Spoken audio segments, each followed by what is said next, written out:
begin. Well, let's invite deputations and individuals in now.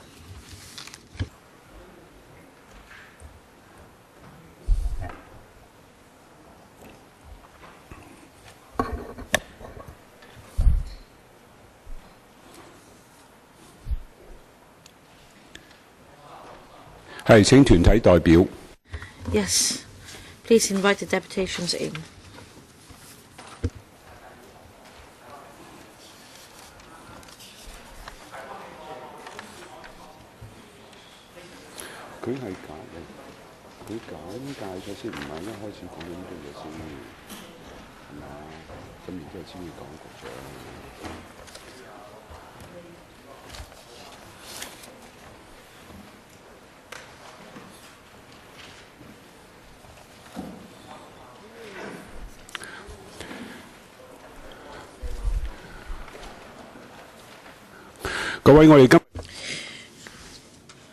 Well, sorry for being slightly behind schedule, so may I start now? May I welcome individuals and deputations for coming to our meeting. And for the electrical complex, we have some security measures, and there is a sheet on the points to note, and if necessary, you may ask our staff for the notice. And we also have simultaneous interpretation service. You may use your earpiece in front of you. Channel 0 is floor, channel 1 Cantonese, channel 2 English, and channel 3 Putonghua. And may I remind you that your speech today will not be protected by the electrical P&P Ordinance Cap 382. And when you speak, please be succinct, and please do not speak beyond the 3-minute speaking limit. I will stop you when 3 minutes is reached, and I will invite the government to make an opening statement first. Thank you, Chairman.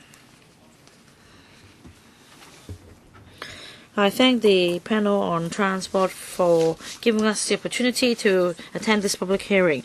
Last November, we briefed the panel on the Public Transport Strategy Study, PTSS. Well, simply put, there are two parts to the study. The first one is an RPR, Role and Positioning Review. That is to review the roles and positioning of different types of transport.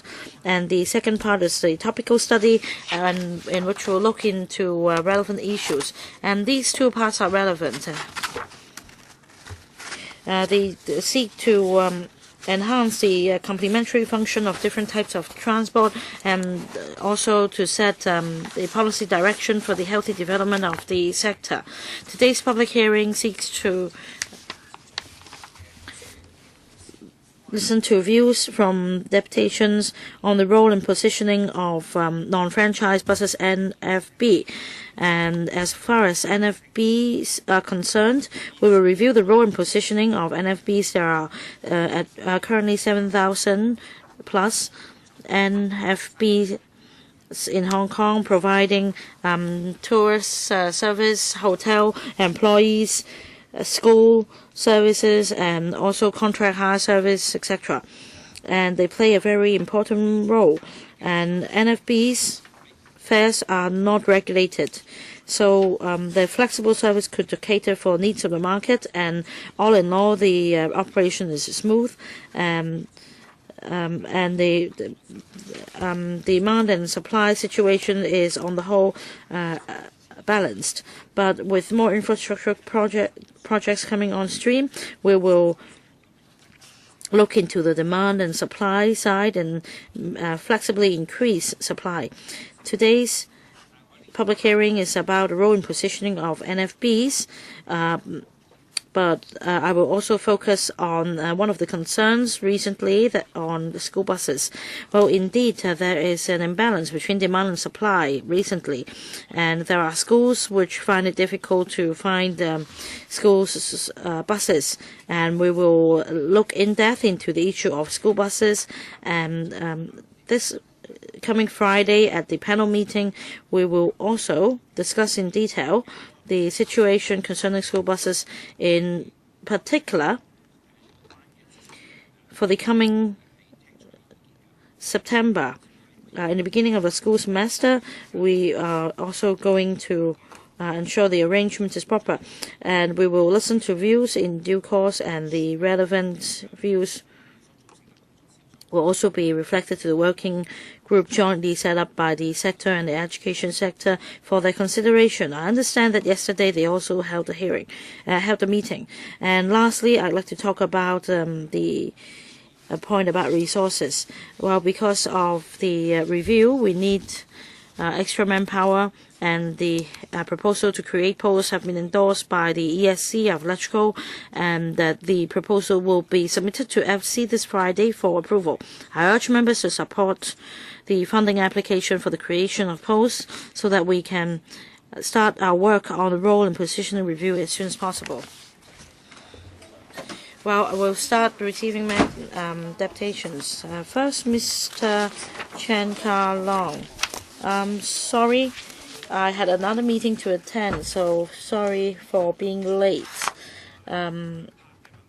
I'd like to talk about illegal parking of resident service coaches. Now, take a look at this photo, please. In Prince Edward, we see often these cross-boundary bus coaches, Kwun-chung Bus Company, occupying Prince Edward. And they're really occupying Portland Street, causing street obstruction and traffic congestion. And also along Lai Chi Kok Road, you see along the bus lane, again, is occupied by the Kwun-chung Bus Company subsidiary company's buses. And there is actually a restriction that there should be no loading or unloading of passengers between 7 to 11. Now, it is suggested that one could apply for an injunction order, and I am actually against illegal parking. Return to me the right to use the road. So, please don't block the roads. Now, secondly, about licensing. The government is going to issue licenses. Are you not going to take it? I admit that definitely the A03R is problematic, because if it's designated for school bus service only, it cannot really make a living. However, throughout the years, the government has not issued any new licenses, such that the free licenses, not meant for speculative purposes, have gone up to some 40,000 per license, so that newcomers have extra overhead when they get a license. So this is a wrong policy, and newcomers are barred from joining the industry. Now, even existing companies had to take part in the speculation in order to get new licenses. And there is a report in the East Week dated the 6th of January 2012. And Mrs. Carrie Lam asked us to pocket it first. So are you not going to pocket it first? That's the same as the constitutional reform. If you have time, manage your vehicles properly. Don't let them take part in smuggling. Now, Mr. Wan Chan from DAB, don't try to gain political mileage on the issue of insufficient parking space in Tsim Sha Tsui, because the DAB opposed converting the Modi Road to car park for coaches in Tsim Sha Tsui. Next, Ms. Sarah Wong. Well, I am the owner of an OC of a private estate in Tai Kok Choi, and I'd like to share my experience with you. Our housing estate is young, and we have a lot of children living in the estate, and every day during peak hours we see school buses coming in to take children. And at the roundabout near our estate, there is only one lane. There is no official loading and unloading bay, and There is also the problem of illegal parking of coaches, and it affects the car park entrance, exits, and also other transports like PLBs and buses. And we discussed with the Transport Department many times, and now there is a restricted zone to alleviate the problem of illegal parking and to ensure safety of school children when they get on and off the buses. We thank the department for their efforts, and many parents have reflected to me that school buses and nanny vans have continued to be on the rise in number, and to ensure school children's in reaching or arriving school on time, they have no alternative but to take them to school themselves. And according to schools, the bus operators have not returned the bids to take in the tendering process. In July 2003, after the IVS policy was implemented, the resident service bus relied on the A03R. Originally having the A03R endorsement switched to cross-boundary service, causing a drop in supply. Recently, the Transport Department wanted to grant A03R endorsements for school buses, and as such, the resale value of the licenses would drop. So this is a commendable measure. But if we look into the details, the requirements are very strict. First of all, you have to secure contracts from schools before you can grant licenses. You can obtain licenses. So it's very different from the A03 licenses in the past. And the new A03 licenses impose the requirement that the vehicles can be used for school children's service only. So it's ignoring the plights of the drivers and operators. A lot of school buses would double up as village buses and tourist coaches in order to sustain their incomes. So I recommend relaxing the requirements, the licensing conditions of A03 to allow the operators to operate multiple types of service. For instance, employee service and tourist service, etc. Next, Sha Tin District Councillor Mr. Yung-chung. The case is very simple. Some deputations mentioned the A03R endorsement. I did some research, and on the 1st of March 2005, during a public hearing, the Sunfire Transportation Company said that operators can not only operate on the A03 license. At that time, there were no vehicle type or pre-Euro 4 restrictions, and at that time, the operators were already struggling to make ends meet. And the granting of A03R endorsement was only temporary. So my question is, which schools would allow a company to operate just for a few months before deciding whether or not to persist with them? This is impossible. So this is the first problem. And the second problem, you cannot grant A03R licenses. After you acquire vehicles, no one can see the future. No one can see what will happen in the next 15 years and what will happen to their vehicles back then. And in an evaluation report published by the Transport Advisory Committee, if you acquire the passenger service license, you have to what you have to do. But since 2003, I'm not sure why the Transport Department decided to grant 6 months to the trade before they can obtain a so-called shell.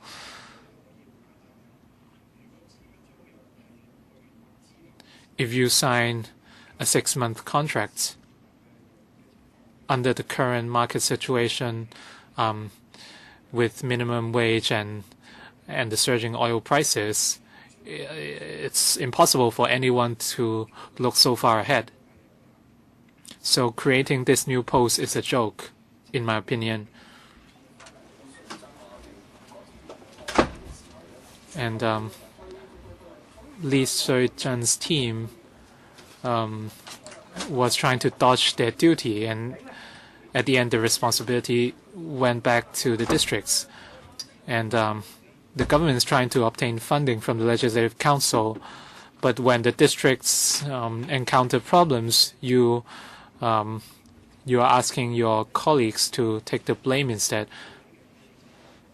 So my question is it really fair to create this new post? Is it fair to the public? Mr. Chen Yao-chung. And I want to talk about the situation of our NFP services in Ho-man-tin. There are 7 schools in this area, and there is great demand for school buses and nanny vans. And down the years, the number of nanny vans have increased from a few hundred to 1,900, but there is still a lack of supply. So it remains to be seen whether or not we can tackle the shortage. And now we are looking at another problem. And with the increasing number of tourist coaches and nanny vans, the number of parking lots have actually dropped. Some outdoor car parks have been converted into residential developments. For Shin Kong Street, for instance, well, I can show you some pictures here. A lot of coaches and nanny vans are forced to park illegally in Harmon Street and the surrounding streets, and that led to congestion. A lot of big coaches would park illegally, and as such, pedestrians are put in danger when they cross the roads. And even with law enforcement stepped up, the problem still remains.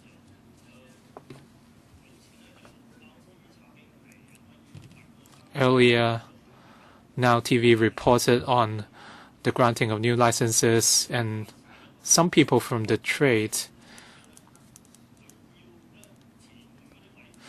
felt that it's difficult to fill up 60 seaters if they're being used as school buses. So it might take an hour before these buses arrive in schools. So on this front, we recommend mobilizing the current manpower.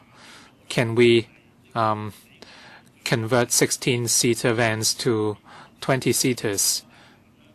Around 10 years ago, a Minibus Alliance and the trade mentioned a proposal which is highly feasible. I hope you can take that into consideration. Second, can we allow the trade to make more business? And third, can we ease the demand on parking lots? Mr. Chen Yat-chun's success, Universal Travel Company Limited. Thank you. I object to the proposal because the A03R endorsement is limited to school bus service. So in order to make ends meet, operators must charge a higher fare. For a 28-seater, on average, the monthly operating cost is about $40,000. And they can only make about $15,000 to $20,000 per year. And for bigger coaches, the average operating cost is about $50,000, and they can only make a revenue of $30,000 to $40,000 in order to survive. They might have to take risks and operate illegally in order to increase their income, and this would hamper market order. Right now, the trade is struggling to hire drivers.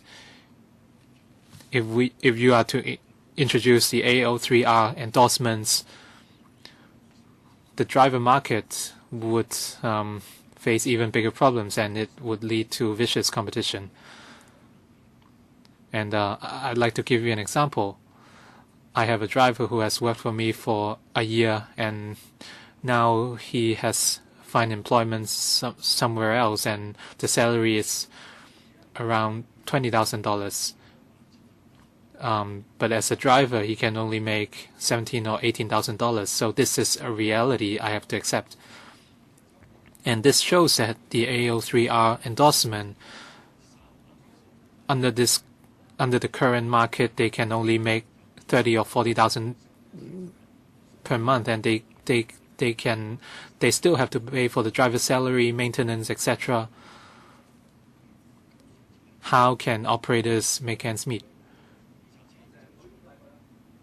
On the other hand, when we have a bunch of A03R vehicles, we are going to have a situation in which we have the vehicles but not drivers. So these vehicles will be rendered useless at that time, and we cannot tackle the shortage of school buses, and market order would be affected as well. Thank you, Chairman. Next. From the Universal Travel Company Limited, Ms. Tang Wai-chun. Thank you, Chairman. We operate a school bus company, and I still operate school buses. I'd like to share with you my personal experience. I heard from a school principal on TV that a school has received 0 tenders, and this school is situated in Taiwan, and I have served this school for 5 years, and in 4 years I have made a loss. I sent 28 seaters for this school, and I employed a driver and a nanny, and the revenue is about $18,000. But as of now, in April, I only make $7,800 per month from this school. But I have some sort of obsession with school buses, and in the past 3 years, I told the school that I've been losing money for the 3 years. So how about I provide a dedicated bus for you?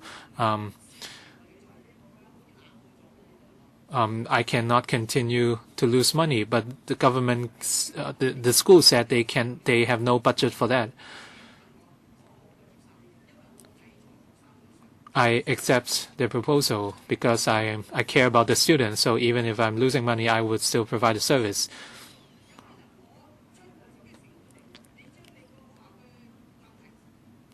I should not have to shoulder the issues of the school. It's unreasonable.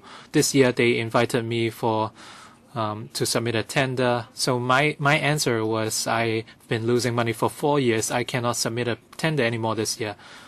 So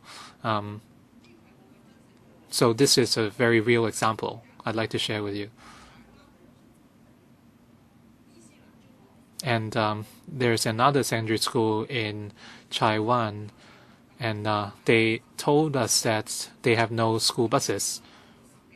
And I talked to a man who has a driver who has worked for them for more than 10 years. It's an Islamic school. It's situated in Taiwan. Its students are from Tin Shui Wai, Yuen Long, Tuen Mun. But the operator served them nonetheless, so this is commendable. But the only issue is that the students cannot pay the fares. The school said the operator told the school that they cannot receive the fares, and the school said it's your own problem. So whose responsibility is it anyway? So is the school being fair? We are talking about a group of secondary students. We won't have any nannies, and if they vandalize the buses, what can the operator do? Sometimes the schools and parents expect too much, and they are not willing to pay anything in return. Mr. Stanley LEE.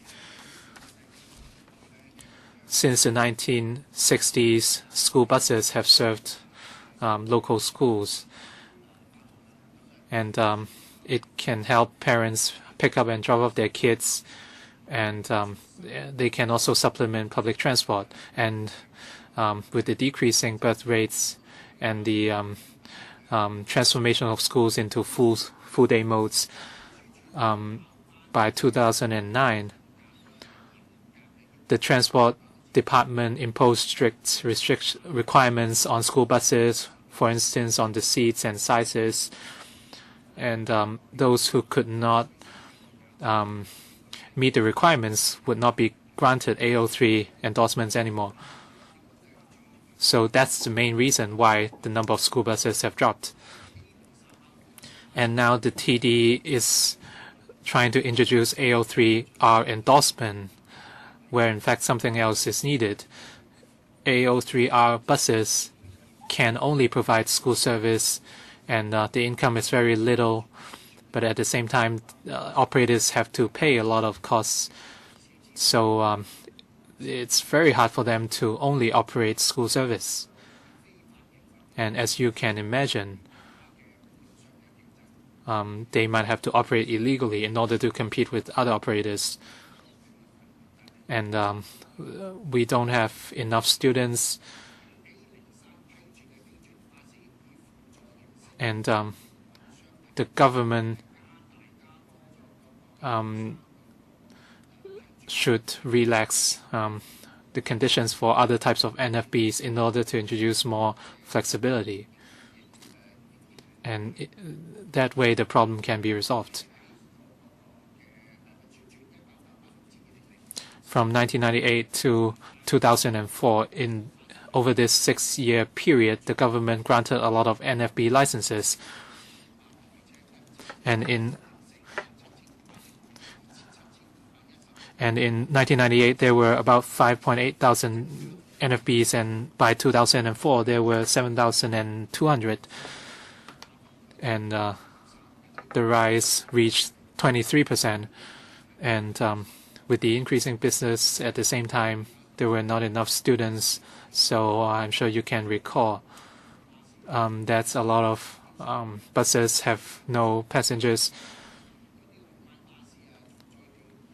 And there were a lot of issues in many districts of Hong Kong, and there were a lot of illegal activities.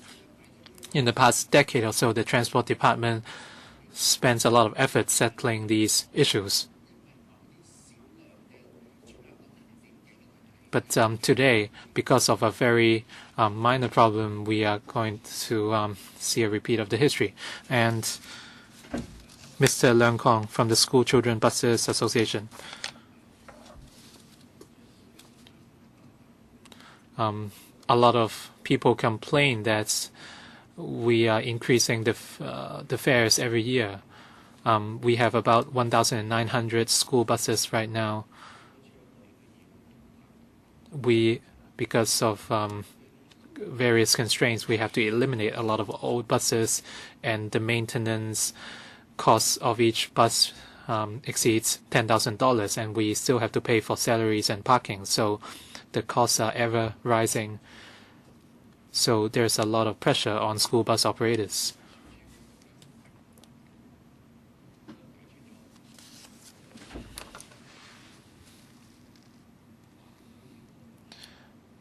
We oppose to the TD's decision to grant AO3R licenses. I hope the Transport Department can relax requirements on school buses. Right now, the car frames for 24-seaters and 16-seaters are the same. We should be allowed to expand these vehicles to 24-seaters. And by conducting the expansion, we can accommodate 18,000 more school children every year, and we can maximize the use of these vehicles, and we can also ease road congestion.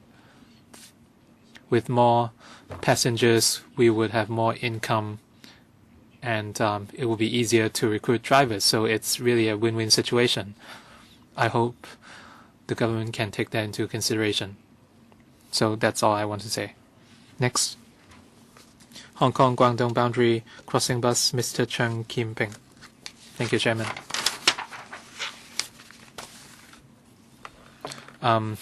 It's very difficult for us to recruit drivers. In the past 3 years, we have been raising salaries. We have conducted 2 reviews every year, but still it's very hard to hire drivers. So basically, we have no new drivers in the market. We have some new immigrants, but the number is not significant. Looking ahead, with major government infrastructure like the Hong Kong-Zhuhai-Macau Bridge and the cruise terminal,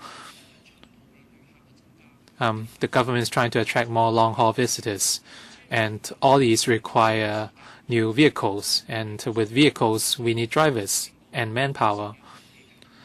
We want to enhance and expand our service, but with inadequate manpower, there's nothing we can do. That's why we'd like to make a suggestion. Can we learn from the experience of Singapore or Macau when they need to have additional manpower for certain sectors? They can always import labor. I think that would also assure the quality of service by the particular sector. That's all I'd like to say. Thank you. New People's Party, Mr. Chan Chun Pin, Community Development Officer. Thank you. For franchise bus services, I think there is a short supply. For 10 years ago, the administration froze the number of franchise bus licenses. As a result, there was speculation, and the fee or the cost was passed on to the passengers, and as a result, some of the resident services have been too expensive and they will have to fold up, and for school buses they have not been able to get the operator, and as a result very often parents will have to pay more than $10,000 for a particular school year, and that's really very exorbitant. That's why we will have to get more supply of service for school buses in order to lower the costs.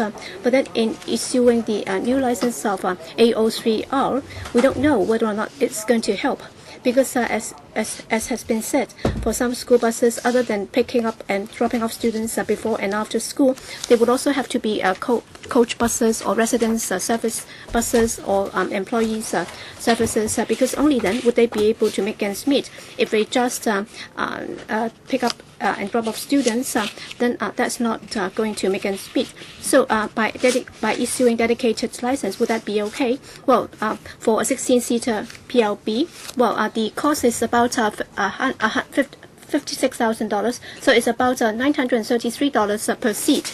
So if you just escort students during and after school, then would that be able to be viable? All right, let's not forget that you may not be able to pick up 16 passengers in one go, and you will also have to stop service during the summer holidays. So everything will be passed on to the passengers and be translated into the fare. So unless there is a change in the mode of operation, that's not going to help the parents who will have to pay very high school bus fees. We believe that with the change in demand in a community, 10 years ago, the Transport Department looked at the NFB's structure, and also the licensing system is already outdated, and therefore there should be a comprehensive review to resolve the problem of mismatch in supply and demand of buses. If you look at the market situation now, there should be an appropriate mechanism in order to increase the supply of school buses, and also for school buses for kindergarten and primary school students. In fact, there is a social meaning to this, and the administration should not just be looking at it as if school bus problem is just a transport problem, and I believe that the relevant working group will really have to look into it. Well, for those who can afford it, they can go to school, but what about those who cannot afford it? I think the Education Bureau will have to do something about it. You will have to look at whether or not in the respective area, the schools should have more support in order to ensure that students from different classes of life will also receive good education. Next, Mr.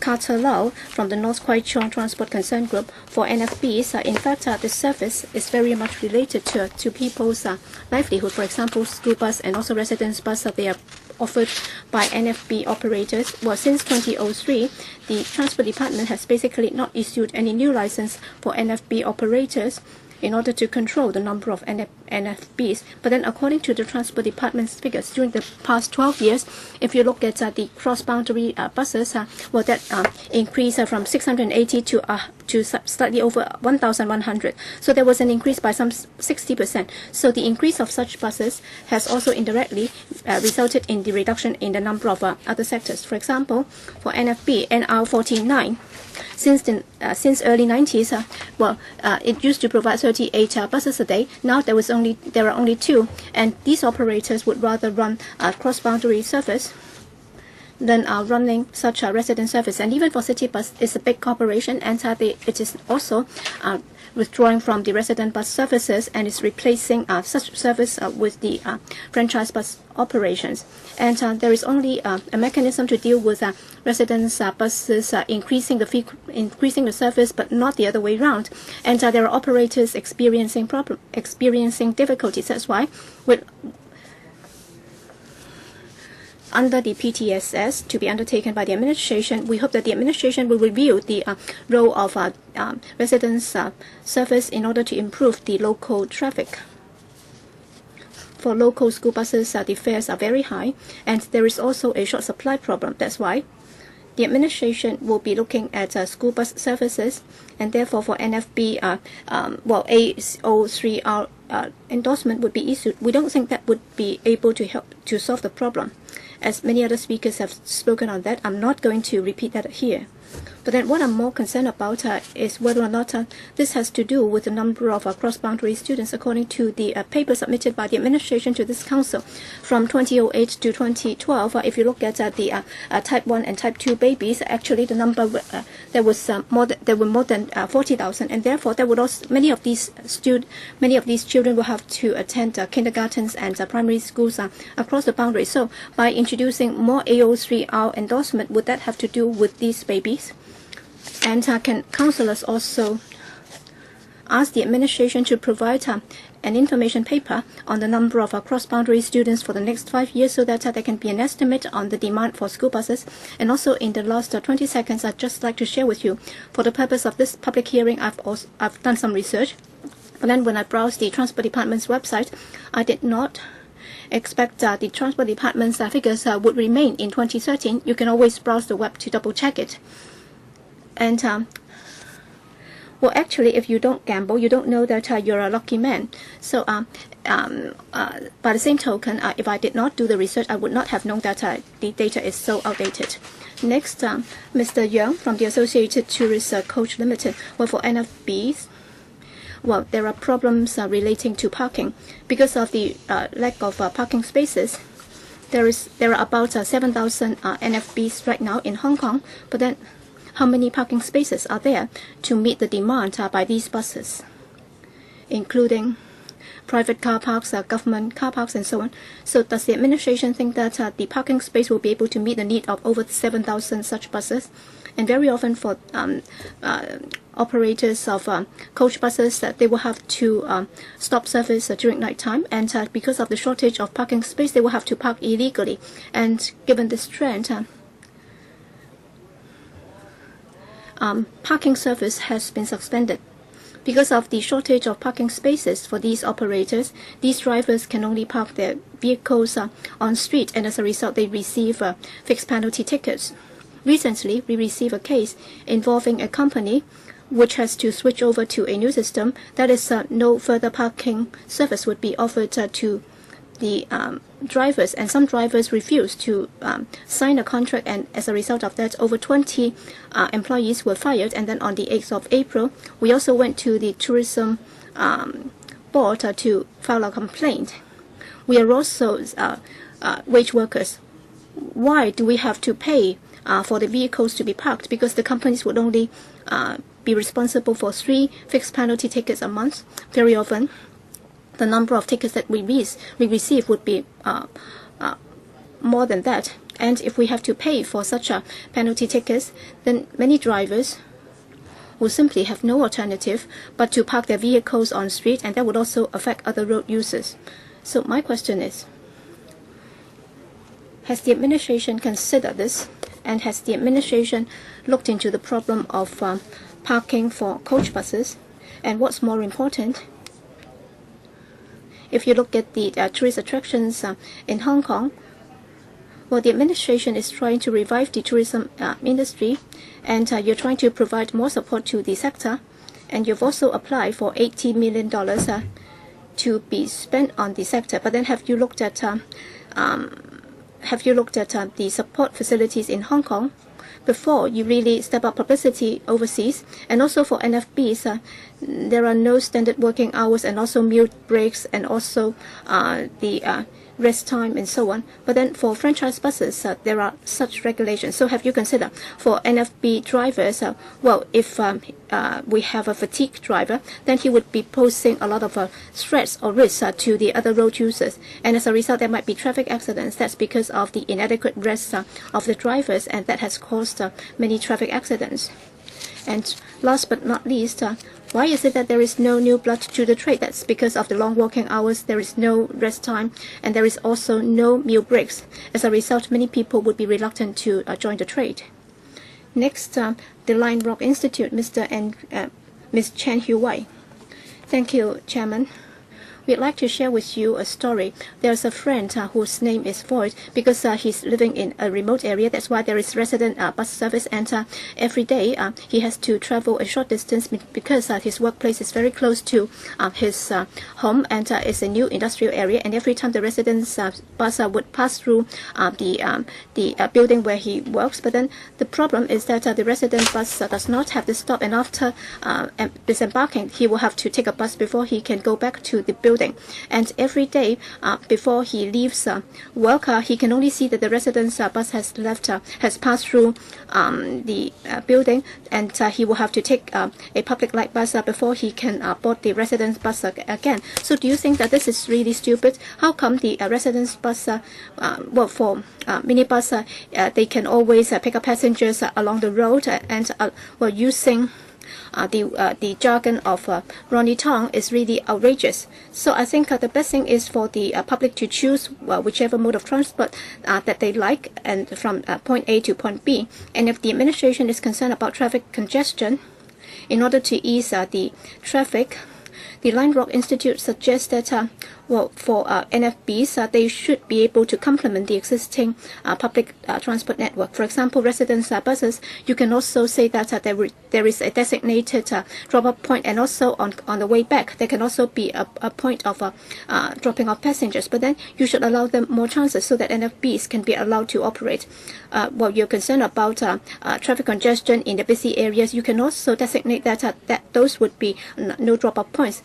Well, for my friend, in the long run, the only solution to the traffic congestion in Hong Kong, in order to effectively allocate the road space, you will have to look at the time to be used by the individual vehicles, and also the time they are taking, and so on. For example, during busy hours and non-busy hours, you will have to introduce electronic road pricing. That would also ease the traffic congestion on roads.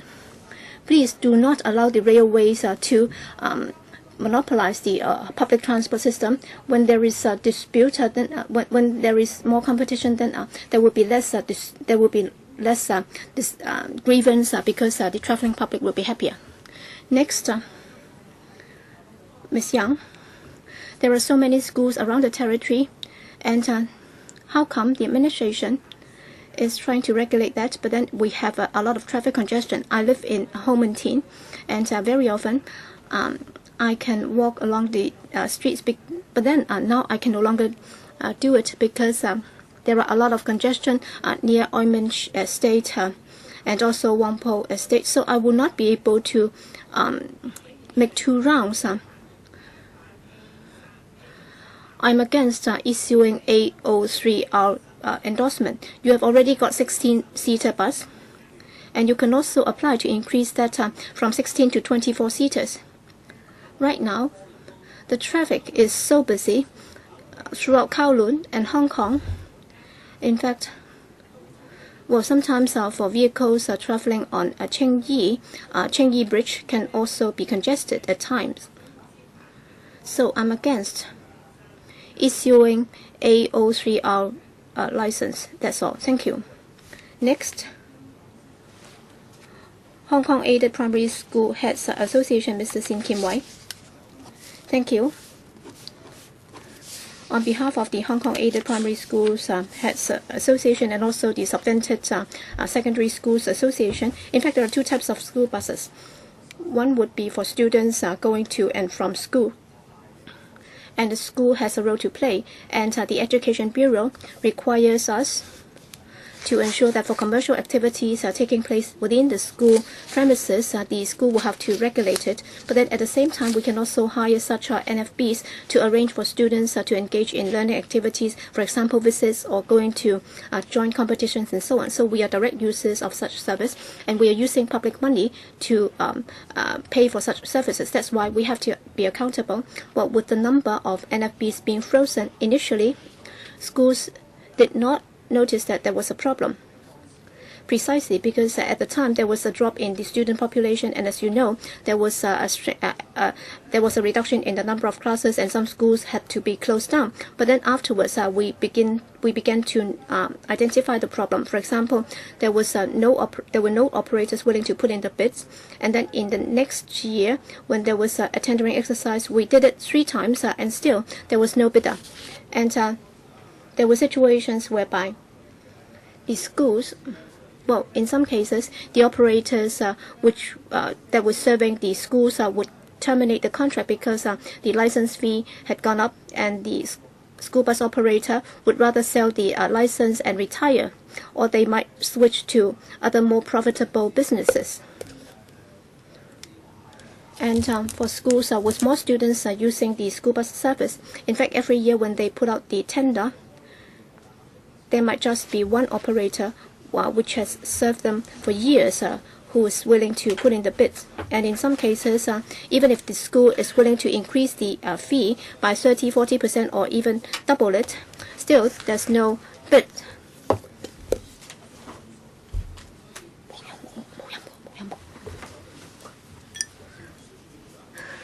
That's why the Transport Department has introduced this AO3R endorsement. We don't know how effective it's going to be, but then we have also heard some schools say that some existing operators have asked them when they would have the contracts ready. I don't know if the endorsement would be issued, but then the schools have indeed received such inquiries.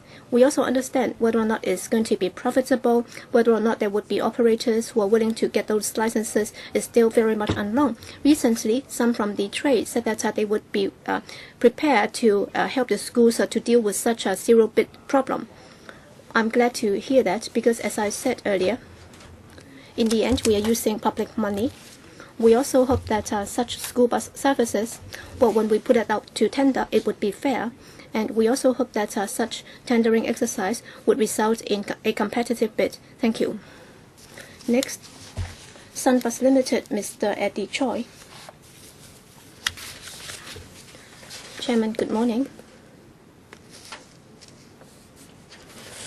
I'd like to say a few words on parking by coach buses. Just now, a gentleman also briefly touched on that. Well, at present, we have over 7,000 NFBs running in Hong Kong, but then you can see that the number of parking spaces for coach buses is limited, and mainly when they have to park in the urban area, they will have to go to the Kai Tak Airport, the old Kai Tak Airport.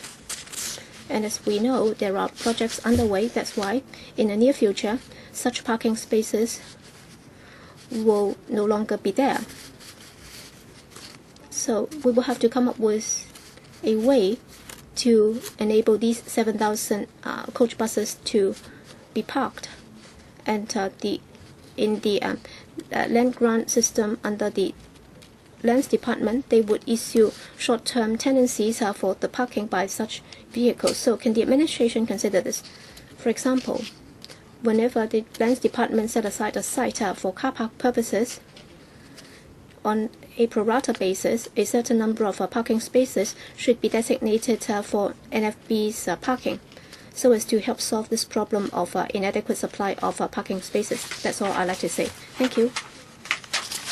Next, Mr. CHEUNG Yung-chung. I think my views have been spoken by other speakers. That's why I have nothing to add. Mr. LEE Kwai-ping. Thank you, Chairman. Well, with more infrastructure projects coming on stream, I'd like to give my views on this matter. Well, by infrastructure projects, I mean the Hong Kong-Zhuhai-Macau Bridge. And I am for all the issuing of new licenses. However, there should not be any preconditions. Operators should be free in applying for new licenses in all fairness. The most desirable way would be to put the licenses up for open tendering so that the prices in the market can reach equilibrium level.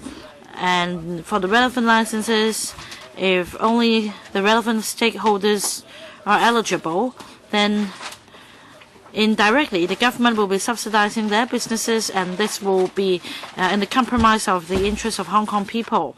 And there may be repercussions from other drivers, and there will be more conflicts between mainland and China. Next, Mr. MAN Ho-ting. Thank you, Chairman. Now, the issue of issuing A03R licenses have to do with difficulty for schools to look for school buses and insufficient coaches. And in fact, for the sector, we face the same problem. We have insufficient drivers, insufficient parking spaces, statutory minimum wage, etc. Well, with high costs, inevitably the fares charged will be higher, and the Transport Department should draw reference from the Labour Department, which provides a WITS, Work Incentive Transfer Subsidy, for workers living in remote areas. And subsidy can be given to students taking school buses, and this will create a win-win situation. And part of the cost can be recovered through subsidy, and the operators will be happy to provide the service. And this can resolve the problems discussed. There will be sufficient number of buses, and there will be a optimal utilization of resources. This is the point I want to make. Next, Mr. Manchefet. Chairman, thank you for the opportunity for me to speak. I represent the school bus operators. Now, with railway developments and other infrastructural developments, we nevertheless see the picture of the issuing of licenses without cap. And I have this example for a school in the Central and Western District. After the beginning of the semester in October, when the West Island Line was commissioned, the number of students taking school buses dropped significantly from 97 to just 46. And with more railway projects approaching its completion in Southern District and other districts, our room for survival in the market would be stifled, and this will deal a great blow to our sector. As for school buses, I don't think issuing new license would help, because say I have a 16-seater, and during morning rush hour the bus is full, and in the afternoon we have after school child care services, etc. However, during the period in between, the vans have no other uses but to stay idle. So what's the point of extending the number of seats from 16 to 24? Please understand the plight of the operator. Please understand the mode of operation, because we don't just have one driver. We need to have standby drivers. We need staff for clerical duties. And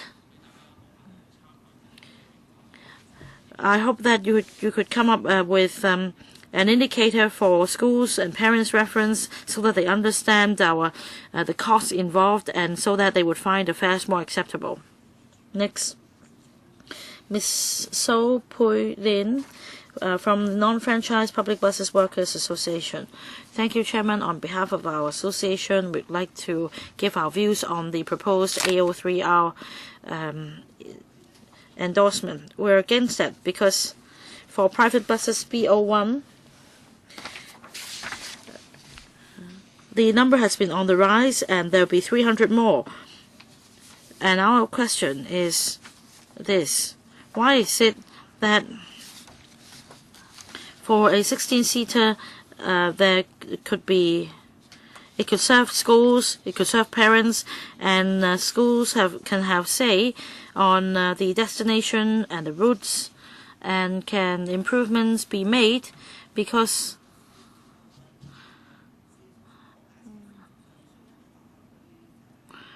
currently parents can choose the driver they want in providing school bus service instead of the one designated by schools. So if these two can be combined, we can reduce the number of buses on the road. And in fact, by utilizing B01, we can already address the problem. And for a small operator with small coach fleet, if you add one A03R, it may be difficult. To avoid increase the number of vehicles, two schools should share one school bus, and you should consider whether this is feasible. If you juggle the figures, you can again alleviate traffic congestion and reduce the number of vehicles on the road. So please consider these suggestions before rolling out the A03R proposal. I mean, you should look at the figures and confirm that it's feasible before making this decision. And from media reports, we also understand another issue, that is air pollution is serious. If we can keep the number of vehicles at a stable level, it will help improve air quality. Next, Mr. Hon. Mr. Ben Hon.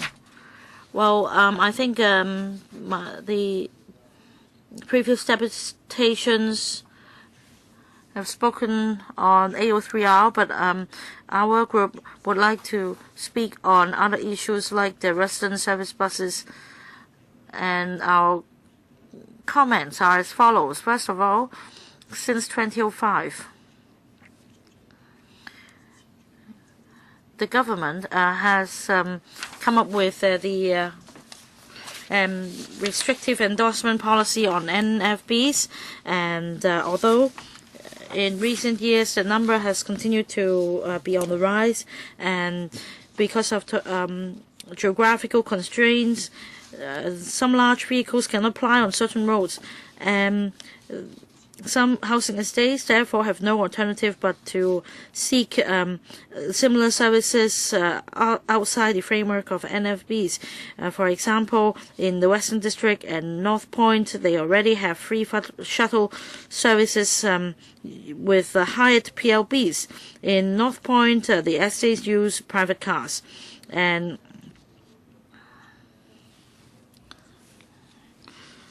they have no alternative but to use private cars instead of coaches or buses in providing resident services.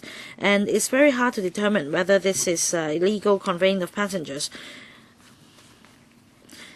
However, in fact, these services now carry the similar endorsement as that for NFBs, and the government should not allow that. Secondly, NFBs plays an important role as far as public transport is concerned, and the government should consider the whole picture. They should consider two factors. First of all, whether there is a substitute for the service, and it should not be confined to just its literal meaning. As far as substitution is concerned, the Transport Department should ensure that the service is available at all hours instead of only during designated hours. Secondly, you should consider whether the substituted service can really meet the demand. Otherwise, the department should not allow such services to operate. For example, for Ori Gardens, And for the housing estates that I mentioned, after cancellation of service, the government is actually forcing the operators to operate illegally. Thank you. Next. Mr. Titus Lam from Public Transport Concern Group. Thank you. I'd like to talk about the positioning of franchise buses and non-franchise buses today. Now, if you want to operate tour service with AO1, there are 4 major criteria. That is, you should charge passengers individual fares. The passengers have the right to take the journey with or without break, and the passenger should be conveyed to from A to B, from one point to another. And fourthly, among the passengers, they should not be regular passengers for traveling between one point to another. As for the franchise bus company's H1, it meets 4 conditions. That is, each passenger is charged a fare for the route. For example, from Central to Tsim Sha Tsui, and then a return journey from Tsim Sha Tsui back to Central. And the passenger mostly complete the whole of the journey, and these passengers are mostly not regular passengers along the route. So, in considering whether it should be a route run by franchise bus companies or non-franchise buses, well, there is never any openness in this matter, and it is time to review the positioning of franchise buses and NFBs. I also like to talk about the occupation of roads by NFBs. I live in North Point, and very frequently when I travel past Java Road, I find that because the one of the lanes has been occupied by coaches along Java Road, I experience a delay of 5 to 10 minutes. And in dealing with the OCM, the police has been very determined. The police even beat up people. However, on the occupation of roads, it seems that the police is really helpless. I have only seen the police driving coach drivers away from Java Road once. I wonder if the government is really determined to resolve the issue. Next, Mr. Quinton Chang from Fair Group. Thank you, Chairman. Well, because of the quota system imposed by the government, there are constraints on the operation of NFBs and PLBs. And demand is keen in densely populated districts. These services could far meet the demand. And some private housing estates resort to using private buses and NFBs in resolving the issue. According to the Transport Department, the positioning of the NFB is that it is a public transport with complementary function to address the needs to address the needs on the top of franchise buses and PLBs. In some communities such as Ma Wan and Discovery Bay, PLBs and franchise buses cannot access the area.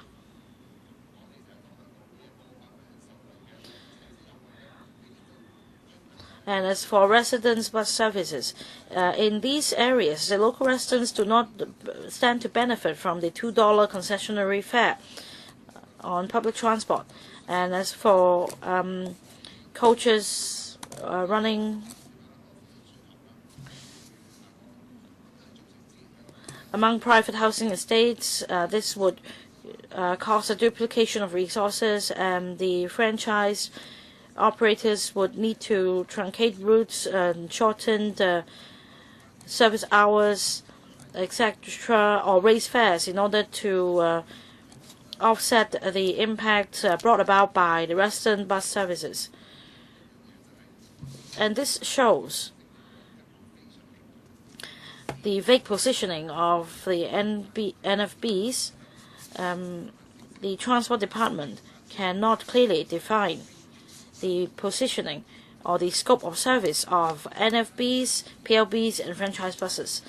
And franchise buses and PLBs are subject to more stringent regulations by the Transport Department, and they need to provide the service of a higher level.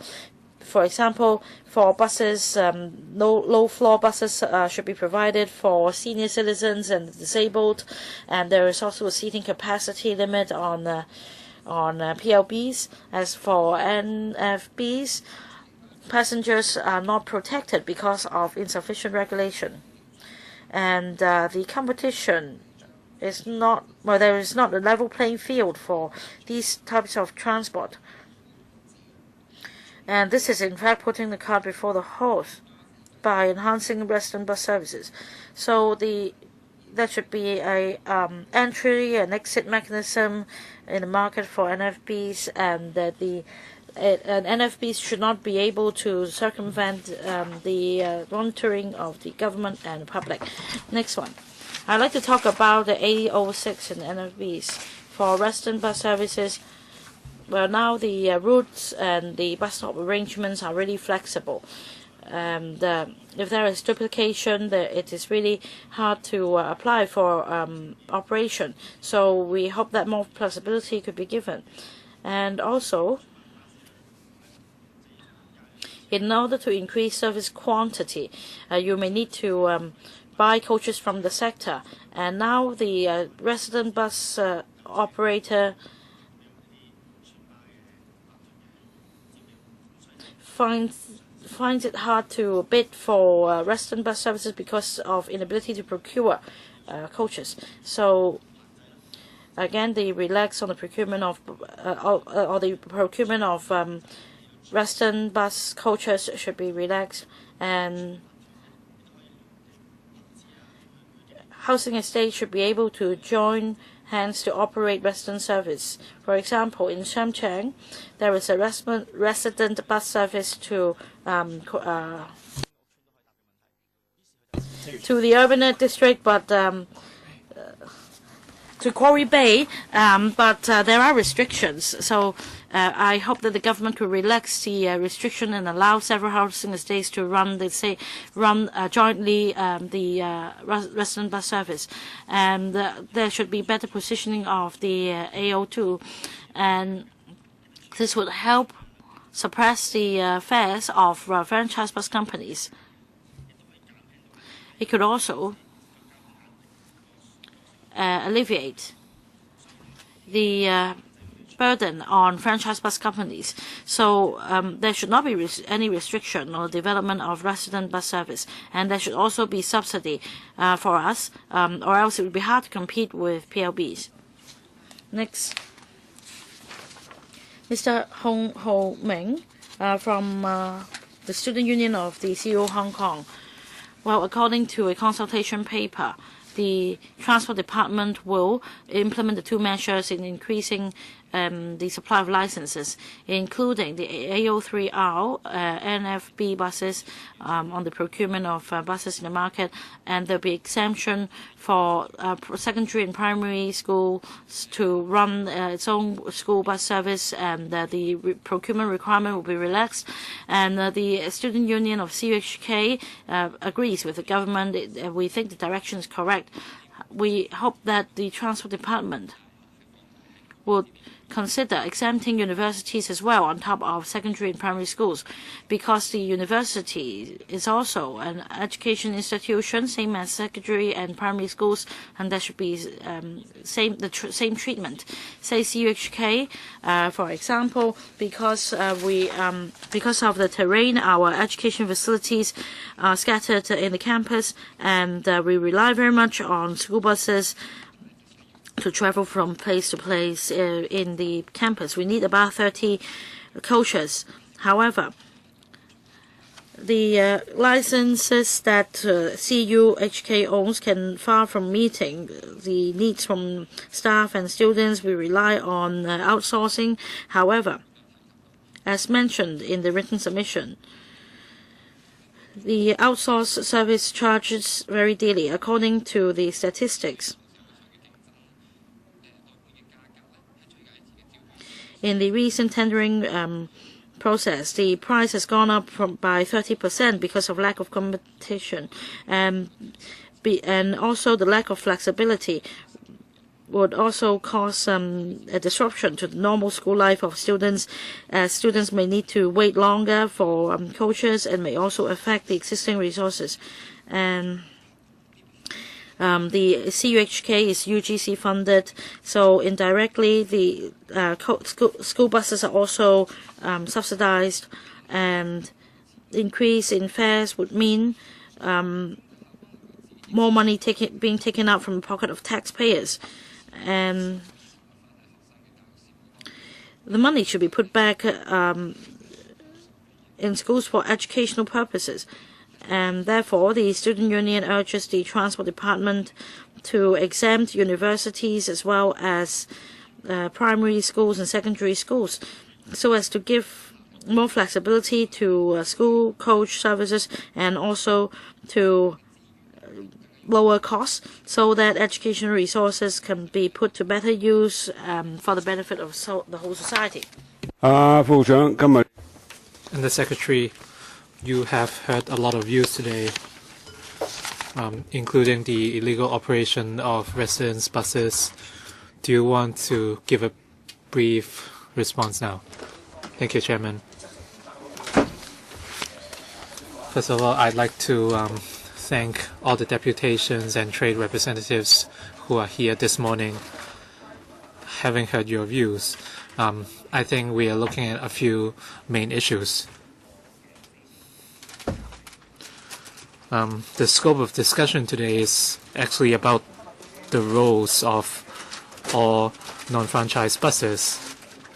So from the discussion today, I see that most of you agree with the importance of non-franchise buses.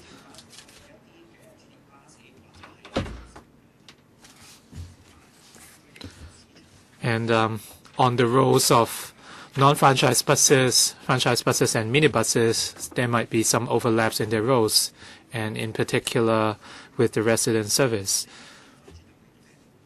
And some people would like us to relax the requirements of these residence buses, and at the same time, some want us to impose more stringent requirements.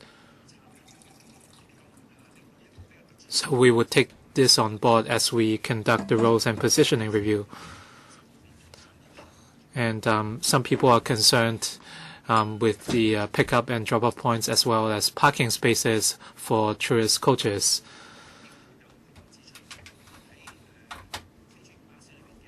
And some people also pointed out issues with the manpower and working hours of coach drivers.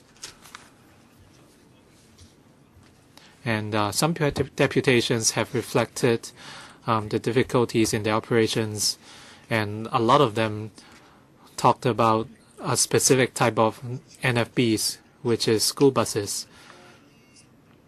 And some people oppose to the AO3R endorsement granted by the Transport Department. Some people find it useless.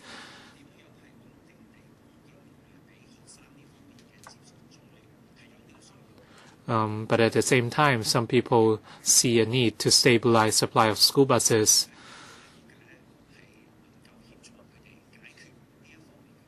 And some deputations would like the trade to help them solve this issue.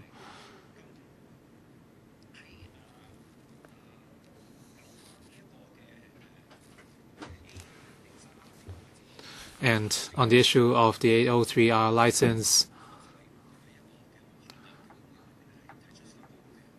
a lot of deputations are reserved with the government's approach of granting unlimited licenses. They are fairly concerned with this issue. Some people also agree with the government's approach, and that it's a relatively fair approach and reasonable approach in soothing the problem of shortage. And some university deputations feel that the policy should also apply to university buses. It shouldn't only apply to primary and secondary schools. And for the coming special meeting on the panel of transport this Friday, we have taken these views on board. So that's all I want to say. Any members? Mr. Chen Kam-lam, Mr. Frankie Yik, myself, Mr. Poon Siu-ping, we have 4 members in total. So 4 minutes each. Mr. Chen Kam-lam. Thank you, Chairman.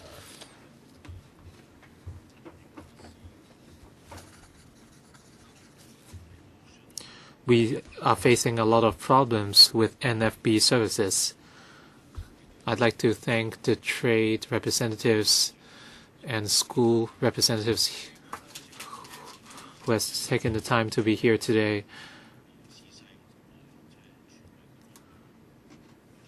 I think the government has to take these views on board and consider the issues very carefully. As far as NFBs are concerned, we have to think about the coordination between different types of services. This morning we talked about the granting of A03R endorsement. A lot of NFB operators are very concerned with this issue. And most of the comments are related to the endorsement. A lot of school bus operators are facing great difficulties.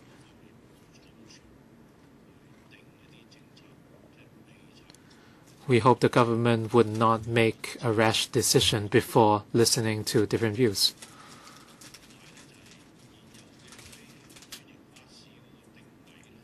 And on the roles of existing NFBs, a lot of deputations feel that their roles should be clarified and they should be well coordinated. So we have heard a lot of valuable views this morning, and hopefully the government can look into that together with the trade. A lot of people are concerned with school bus service. If some schools insist on running their own student service, and there might be conflicts with existing operators. If schools realize their responsibility, if they are to have their own service,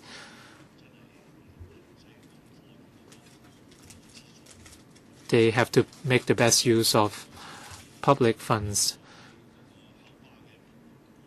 Sometimes parents complain about the quality of service of the school bus service, and schools should not pass on the problem to the operator. They should show their responsibility.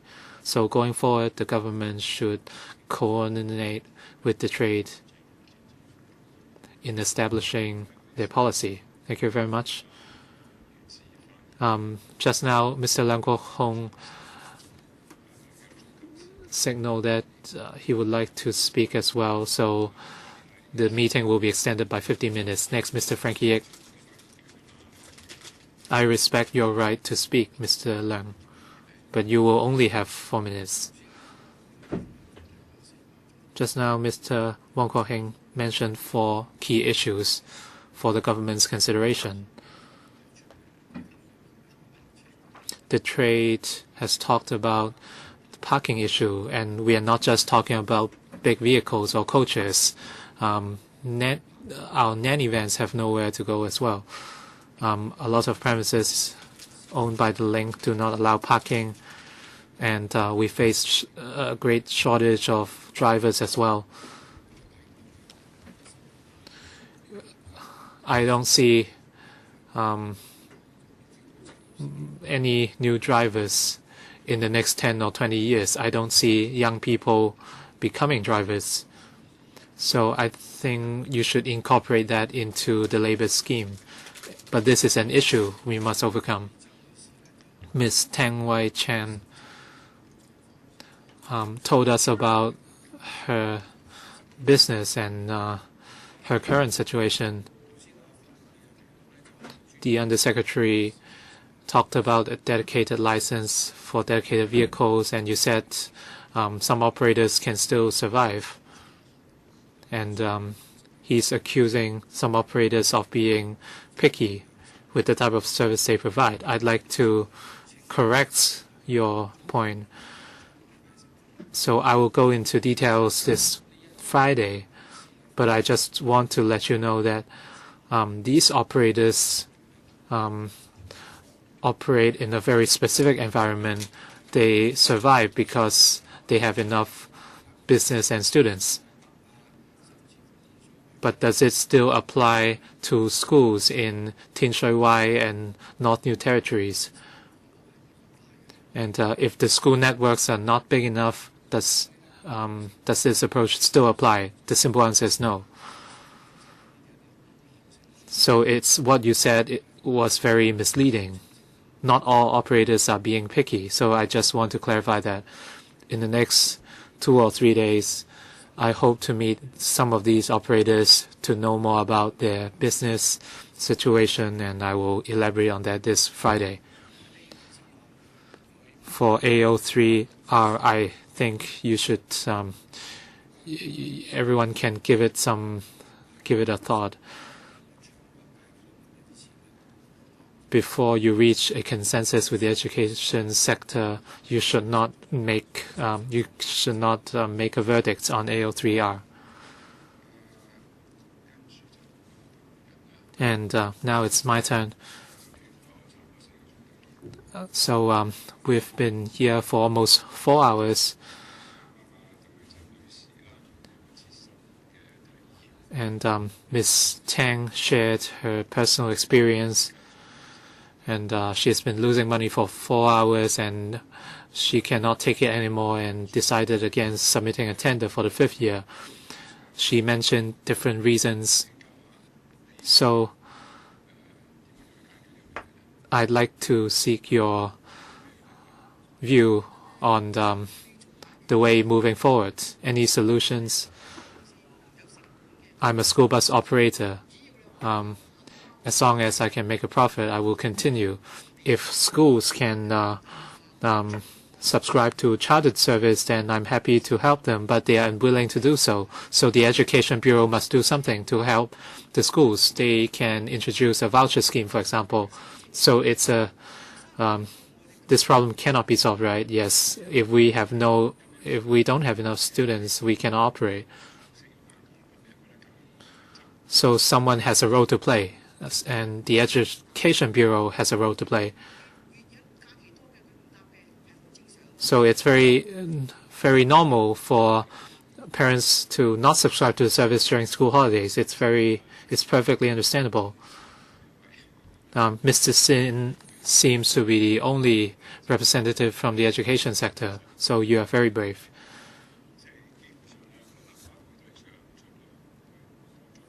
So basically, the Legislative Council wants to solve everyone's problem to achieve win-win. But it seems that only 10 or 20 schools are being affected. So after some initial discussions, have you achieved anything? Can you share the progress? And on Friday, we will talk more about AO3R. Whether or not these solutions would work in the future remains a question. A lot of schools refuse to subscribe to chartered service because there is a lot of downtime for these school buses. And some people would ask, why are you having so many idle vehicles lying around?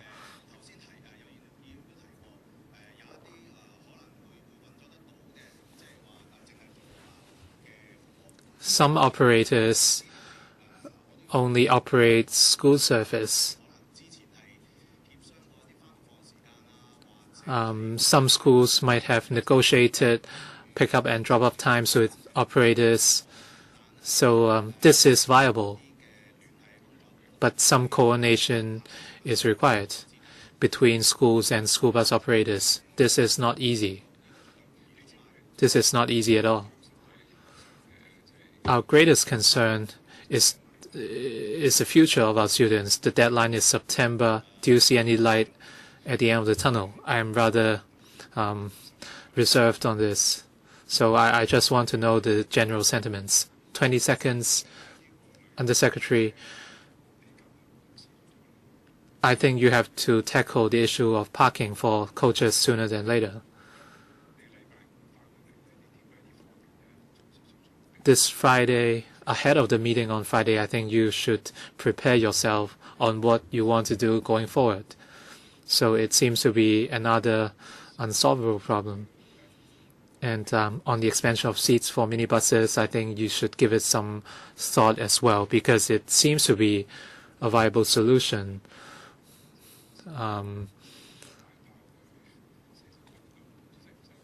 I think it's a very simple problem which can be solved with a simple approach. Mr. Poon Siu-ping. Thank you, Chairman. I'd like to thank the deputations as well for their views on non-franchise buses.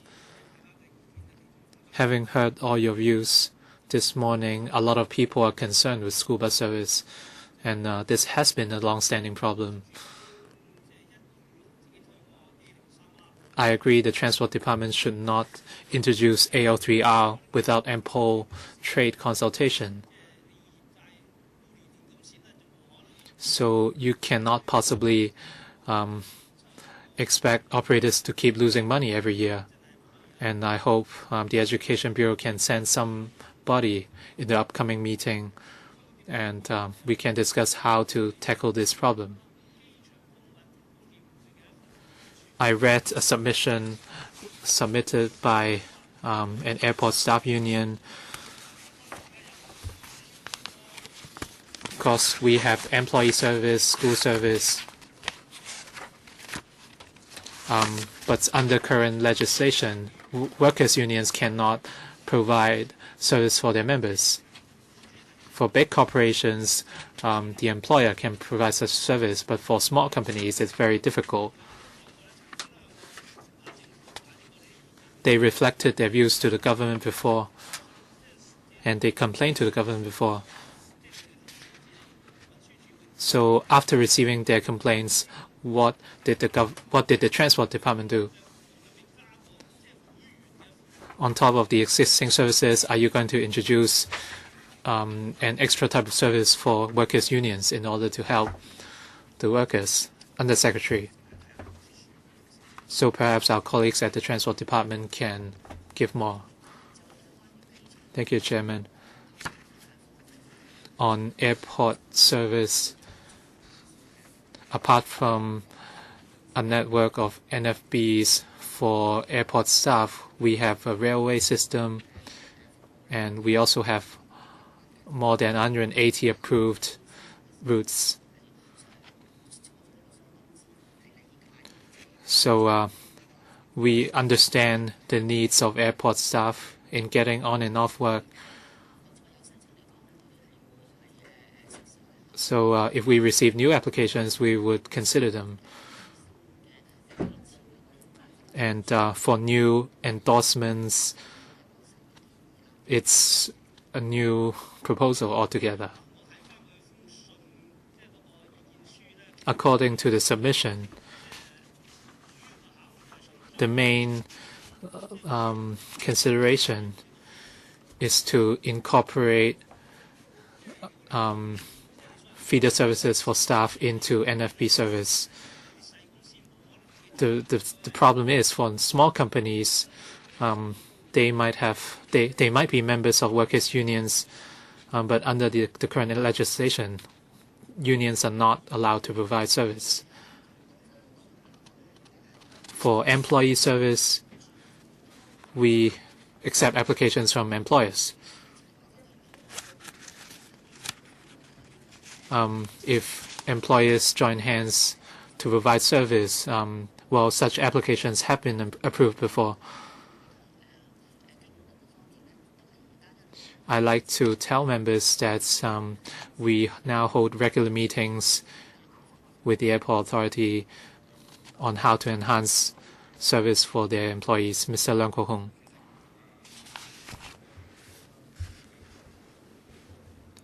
Mr. Poon's question was whether or not you would allow workers' unions to operate buses.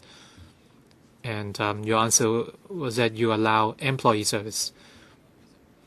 If buses are being operated by workers' unions or labor unions, let's say if unions would like to launch a bus route for its members, can you directly address the question? We already have employee service and public transport for employees. Have you actually read the letter yourself? Well, let me answer the question. Under the existing law, if my recollection serves me right, well, under the employment ordinance, well, employees' services are provided by the employers. So if there is a trade union applying for this, then actually we might be talking about another type of service. So that's not classified as employee service. All right, I now get what you said. So that's not possible. So why have you not approached the employers? Because you're talking about some very important areas. So you're talking about the airport authority, and this is an area under the control of the airport authority. And if you are not doing anything about it, and if the AA is not working on it either, then nothing will happen. You might say that there are other services available, and of course I know, but then of course you might say that I'm just stating the obvious, but then according to the letter, this is not working. So can the Undersecretary ask the HKAA and the management to do something about it? Is there a way that you can do something about it? Is there a law which says that if you fail to do that, you will have to be fined, or what? Well, Chairman, let me answer the question. As I said just now, we did talk to the AA on a regular basis with regard to the transport needs of their employees, and we have explored ways of meeting that demand of the employees. And at present, as I just said, we do have a transport network available to them as to how a particular demand can be taken care of. Well, the AA has also talked to its franchisees and their staff, and a survey was conducted. So we are now looking at the survey results and report. So how many meetings do you have with the HKAA every year? Is it once a year or once every 2 years, or is it irregular meetings? So at the meeting, is the staff side represented? Well, Mr. Yao. Well, Chairman, let me respond to that. With regard to transport services to and from the airport, well, we do directly liaise with the management of the HKAA. We have also pointed that out, and we hope that the AA and its affiliated companies or service companies can come up with ways to help solve the transport needs of their employees. So do they have sufficient number of employee services, or can they talk to the transport department in providing other modes of transport? That's very clear. So we have been discussing with the AA already. All right, if there are not sufficient resident services and also school bus services, so you can open it up so that it could be put up to tender. But then the current situation is that you do not allow them to enter the trade. So if can the AA organize or run this employee service, and everyone else is complaining that they don't have enough enough business. So you are giving this franchise bus license to them, but then well, for franchise buses, they cannot enter the area, so they do not have enough business, and there are others who simply have their hands full and they are not able to cope. All right, time's up, and thank you to everyone and also the representatives of the trade. We have spent 4 hours on this already, so allow me to summarize this. Well, the summary is that from what I've heard today, apparently the main concern is school bus services. And on school buses, apparently everybody is saying that it's a dead end. And the only solution available is for the Education Bureau to do something about it. Okay, Undersecretary, you have heard it loud. So with that unsolvable problem, you will have to look at it and see what can be done about it. And apparently the only solution is to get the Education Bureau involved. The situation is not really very serious, and if the Education Bureau is willing to be more flexible, then would it be taken as a transport need, or would that have to do with the basic services provided by the schools concerned? So on Friday, when you come again, I suspect that the same issues will be raised again. So I think the best thing is for you to approach the Education Bureau so that you can come up with a consolidated reply, or else we will just be repeating the points that we have made today, because so I've heard 4 hours and still I haven't seen any solution. So I think it's about time for us to wrap up, and so the next meeting will be on Friday. All right, meeting is now adjourned.